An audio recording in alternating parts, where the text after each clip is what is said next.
News 8. Welcome back. A relative reached out to me recently asking if I had heard of the House of Muwawa and the orphanage it supports. I said I hadn't. She then sent me the bio of a young woman who's behind it.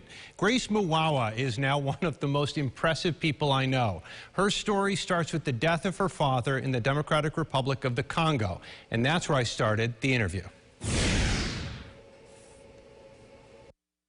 That's where everything started, and my mom felt the need that she has to get me out of Congo. It doesn't matter who it's with, I need to get out, because if my father's family was to take me in, I would have not had a chance to go to school.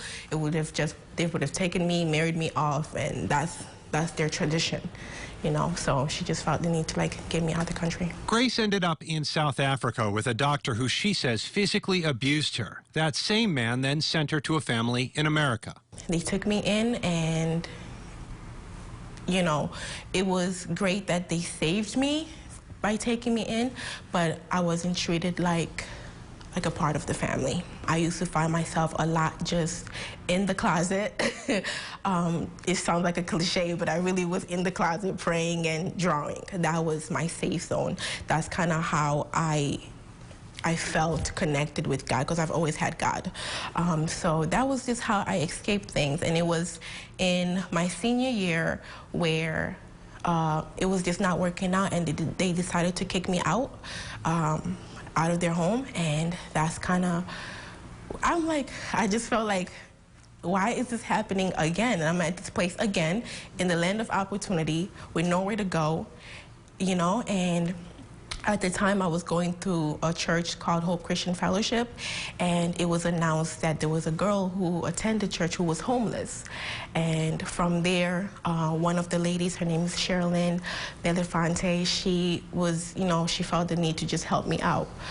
So she approached me and she said, I will help you. I will take you in, at least see you through high school, because I really was not planning on finishing high school. And so that's where the turn happened. She literally saved me. So that's kind of where my life just changed from there. She took me in and nurtured me and gave me the love that I was always searching for. You realized eventually that your father had left you some land, and you had encouraged your mother to help you build an orphanage where you grew up. I kind of told my mom, with my story and my situation, let's build a place for a child growing up to call home, who don't have a parent, who don't have anybody really taking care of them. Because I believe, you know, a child at a young age is where everything happens, because you're pretty much growing them. And then you fund it yourself. Yeah. While also you helping to grow this burgeoning fashion career. Fashion came into the picture where I just found that this is something I love to do. I love to design, I love to style. Why not connect my love for both?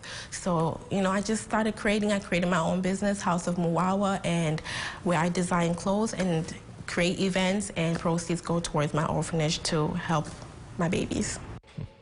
Grace also plans events in the area. You can learn about those events by following the House of Muwawa event page on Instagram. To see other stories like this one, go to the Adam Interviews section over at rochesterfirst.com.